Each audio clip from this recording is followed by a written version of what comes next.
આજે રાજકોટની અનેક શૈક્ષણિક સંસ્થાઓ બકરીદની જાહેર રજા હોવા છતાં આજે શૈક્ષણિક કાર્ય ચાલુ હતું. અમને અનેક વિદ્યાર્થીઓના વાલીઓની ફરિયાદ મળી હતી કે રાજ્ય સરકારની જાહેર રજા હોવા છતાંય અનેક સ્કૂલો વારંવાર સરકારીના નિયમનો ઉલાળ્યો કરી અને વિદ્યાર્થીઓને સ્કૂલે બોલાવે છે.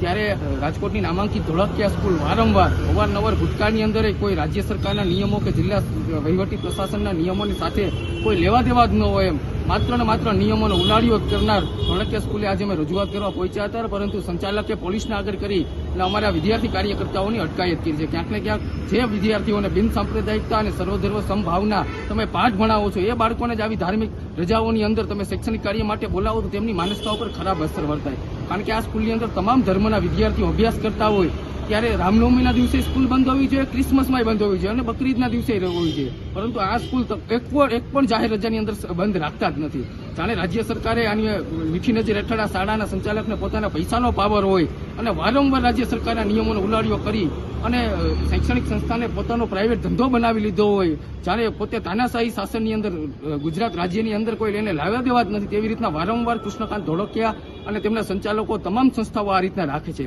અમે જિલ્લા શિક્ષણ અધિકારીને રજૂઆત કરી છે, પણ જિલ્લા શિક્ષણ અધિકારીને પોતે આ જાહેર રજામાં હોવાથી અમારા 12 વાગ્યા સુધી ફોન ઉપાડ્યા નથી. બાદમાં ફોન ઉપાડ્યા બાદે કડક કાર્યવાહીની અમને બાહેંધરી આપી છે, પરંતુ હાલ પણ ધોળકિયા સ્કૂલ ચાલુ છે. એટલે ક્યાંક ને ક્યાંક આવનારા સમયની અંદર કોંગ્રેસ અને અમારા વિદ્યાર્થી પ્રતિનિધિ દ્વારા સરકારી જાહેર રજાઓમાં તમામ શૈક્ષણિક સંસ્થાઓ બંધ રહી અમારી પ્રાયોરિટી છે. આપણો દેશ બિન સાંપ્રદાયિક દેશ છે અને આ દેશની અંદર તમામ ધર્મની ધાર્મિક રજાઓમાં જાહેર રજા રહી. તમે જે બાળકોની માનસતાઓ પર જે ખરાબ અસર વર્તાય એમનો સમાજની અંદર ખરાબ મેસેજ જાય. બચપનથી બાળકોને આવી રીતના ભેદભાવભરી નીતિથી તમે અલગ અલગ તહેવારોની અંદર સ્કૂલો ચાલુ રાખશો તો નાના બાળકની અંદર માનસિકતા પર ખરાબ અસર વર્તાય છે.